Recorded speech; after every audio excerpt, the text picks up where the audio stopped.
2:30 గంటలకి కాకినాడ గ్రామానికి చెందిన కాసు రాజు తండ్రి నారాయణ పోలీస్ స్టేషన్కి వచ్చి దరఖాస్తు ఇవ్వడం జరిగింది. ఏమనగా ఆయనకు 2 పిల్లలు, ఆయన పెద్ద కొడుకు కాసు రిక్విత్ కాకినాడలోని 7th క్లాస్ చదువుతున్నాడు.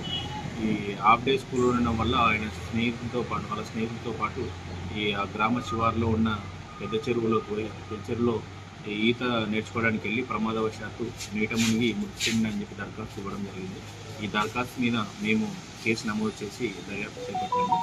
ఈ రామాయంపేట మండల ప్రజలకు తెలియజేయడం ఏమనగా తల్లిదండ్రులకు